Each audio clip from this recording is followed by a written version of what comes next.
Well hello guys, what is up. पिछली video में मैंने डीबी कूपर के बारे में बहुत कुछ बताया था तुम लोगों को कि कैसे उसने प्लेन हाईजैक किया और कैसे उसने पैसे लूटे और बाकी सारी चीज़ें। बट इस वीडियो में हम उसी सीरीज़ को कंटिन्यू करेंगे और ये लास्ट पार्ट होगा, पार्ट 2, जो कि पहले ही वाले वीडियो की तरह इंटरेस्टिंग होगा। मैं तुम लोग से बस ये कहना चाहता हूँ कि भाई जिसने पार्ट 1 नहीं देखा, पार्ट 2 बिल्कुल मत देखना, पहले पार्ट 1 देख लो। लिंक मैं डिस्क्रिप्शन में डाल दूंगा। और गाइज ये वाला पार्ट भी आई होप आप सबको इंटरेस्टिंग लगे, बढ़िया लगे। चलो लेट्स एंजॉय एक साथ करते हैं। और तुम लोग भाई वीडियो में एंटर करने से पहले चैनल को सब्सक्राइब कर देना, हो सके तो वीडियो भी लाइक कर देना और दोस्तों के साथ भी शेयर कर देना, उन्हें भी कुछ एंटरटेन होने का मौका मिले। सब्सक्राइब कर दो और चलो लेट्स सी द वीडियो। अब सारी चीज़ें कूपर को मिल चुकी थी, हर चीज़ कलेक्ट कर चुके थे पायलट, और उसने अपने वादे के हिसाब से 36 पैसेंजर्स को रिलीज़ कर दिया। और एक फ़्लाइट अटेंडेंट फ्लोरेंस कैफनर जो कि इधर से उधर नोट कर रही थी डीबी कूपर की चीज़ें, पायलट को जाकर बता रही थी, पायलट जो बोल रहा था वो डीबी कूपर को बता रही थी, उन्हें भी रिलीज़ कर दिया।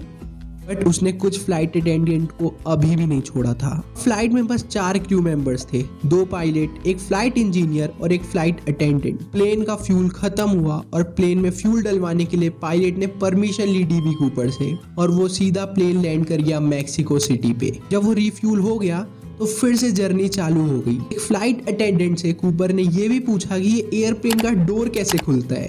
जब वो ये सारी चीज़ें सीख जाता है, उसने सारे क्रू मेंबर्स को पायलट के कैबिन में भेज दिया और वो एरोप्लेन से कूद गया। बट उसने प्री प्लान करके सारी चीज़ें एग्जीक्यूट करी थी। वो ये सारी चीज़ें भी समझ के आया था कि वेदर कंडीशन कैसा होने वाला है उस दिन पे वेदर बड़ा ख़राब था, जिसकी वजह से बहुत अंधेरा था। अगर FBI इन्वेस्टिगेशन भी करे तो बारिशों में जेट में दिक्कतें तो आएंगी ही आएंगी। जब ये सारी चीज़ें हो गई, FBI ने एक इन्वेस्टिगेशन चालू करी जिसका नाम रखा NORJAK। बहुत सारे सस्पेक्ट को भी अंदर करा गया, कोई पकड़ा तो नहीं गया। FBI थक चुका था कि ऐसे ढूंढे हम डीबी कूपर को। फाइनली कोलंबिया रिवर बैंक के पास एक बच्चे को $5000 मिले। वो बच्चा अपने फैमिली के साथ ऐसे ही घूमने आया था, ऐसे चिल विल कर रहे थे और वहीं $5000 मिले। उन्हें तुरंत इन्फॉर्म किया पुलिस को और फिर FBI से भी कांटेक्ट किया गया। और उस नोट में जो सीरियल नंबर थे वो भी सेम उसी सीरियल नंबर से मैच कर रहे थे जो FBI एजेंट्स ने डीबी कूपर को दिया था। अब FBI भी कैच नहीं कर पा रही थी क्या सीन है, क्योंकि अब तो भाई नोट्स मिल गए बट असल में इंसान नहीं मिला। तो फिर FBI को लगा शायद डेथ हो गई इस बंदे की, बट इन्वेस्टिगेशन तो जारी रखना पड़ेगा ना ढूंढने के लिए। अभी कंफर्म नहीं है कि उसकी डेथ हुई ही है। एक बहुत ही फेमस बंदा एरिक यूलिस, जो कि ये हिस्ट्री चैनल्स, डिस्कवरी चैनल्स रहते थे, उसके लिए इन्वेस्टिगेशन करता था। उसने भी डीबी कूपर पर एक इन्वेस्टिगेशन बैठाई और डीबी कूपर ने जो टाई पहना था उससे उसे कुछ क्लू मिले, कुछ हिंट मिले जो वो बंदा प्लेन में छोड़ के चला गया था, डीबी कूपर जो था। एक इंटरव्यू हुआ एरिक यूलिस का जिसमें उन्होंने ये बताया कि वो जो टाई उनको मिला था वो किसी स्पेसिफिक कंपनी के एक स्पेसिफिक ब्रांच के बंदे का है। मतलब उस कंपनी में बंदे वैसी टाई पहनते हैं और उस कंपनी में नहीं, उस कंपनी एक ब्रांच में वो बंदे ऐसी टाई पहनते हैं। तो शायद हो सकता है कि डीबी कूपर उसी स्पेसिफिक कंपनी से आता हो। अब एरिक यूलिस उस इन्वेस्टिगेशन में इतना ज़्यादा घुस गए कि उन्होंने इतने सारे लैब रिपोर्ट्स देखे जिसमें उन्हें ये पता चला कि उस टाई में जो मेटल लगा था वो बहुत ही ज़्यादा यूनिक मेटल था, आसानी से देखने को नहीं। और थोड़ा ढूंढने के बाद उन्हें पता चला कि पेंसिल्वेनिया में एक मेटल मैन्युफैक्चरिंग कंपनी है जहाँ पर ये मेटल बनता है और वो अपने मेटल्स को पेटेंट करवा के रखती हैं। दूसरे के पास कोई राइट्स ही नहीं है उस मेटल, वैसे टाइप का मेटल्स बनाने का। एरिक यूलिस ने उस कंपनी से कांटेक्ट किया, वहाँ पिट्सबर्ग गए जहाँ पर ये कंपनी थी और वहाँ पर उन्होंने देखा कि भाई इस मेटल पर तो काम चल रहा है, मतलब यही है वो कंपनी। एरिक यूलिस ने ये बताया कि जो कंपनी के मैनेजर थे उन्होंने ये बताया कि जो तुमने डिस्क्रिप्शन दिया डीबी कूपर का, हाइट, उसका चेहरा, जो तुमने उसका स्केच दिखाया, हमारे कंपनी में एक ऐसा एम्प्लॉय है जो उस डिस्क्रिप्शन को पूरा फिट करता है जिसका नाम है विंस पैटरसन। वही एक ऐसा बंदा था जो रेगुलरली पैसिफिक नॉर्थ वेस्ट में सफ़र करते रहता था कंपनी के कुछ कामों में। बट सैडली जो पीटरसन था वो 2002 में ही मर चुका था, तो अब उससे तो कुछ वास्ता ही नहीं रहा था।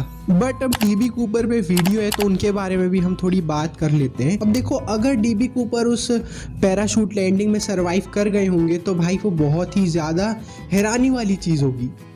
बिकॉज जिस दिन हाईजैक किया डीबी कूपर ने उनको लगा कि मैं कैसे भी करके मुश्किलात में ला दूंगा FBI को, तो उनके लिए भी बहुत ज़्यादा मुश्किल होने वाली थी, क्योंकि पहली बात वो एक बहुत ज़्यादा स्टॉर्म था, आंधी तूफान चल रहा था उस मौसम में, और उस पर भी DB कूपर जब सनसेट हो गया पूरे अंधेरे में कूदे, जिसमें इंसान के ज़िंदा बचने का चांस ज़्यादा नहीं रह सकता। अब देखो इतना ही नहीं, इसमें भी एक गरीबी में आटा गीला करने वाली चीज़ है, और वो ये है कि DB कूपर को कोई एक्सपीरियंस ही नहीं था कि पैराशूट से कैसे काम लिया जाए। और इससे भी ज़्यादा अमेजिंग बात तो ये है कि कूद रहे थे, जो विंड था, जो हवा चल रही थी, वो 300 किलोमीटर पर आवर की स्पीड से चल रही थी। चेहरों पर चाटों की तरह वो लग भी रहा होगा, और उसमें सरवाइव करना थोड़ा मुश्किल हो जाता है। वो भी कोर्ट में थे, बिजनेस कोर्ट में, तो भाई और भी हार्ड था ये चीज़।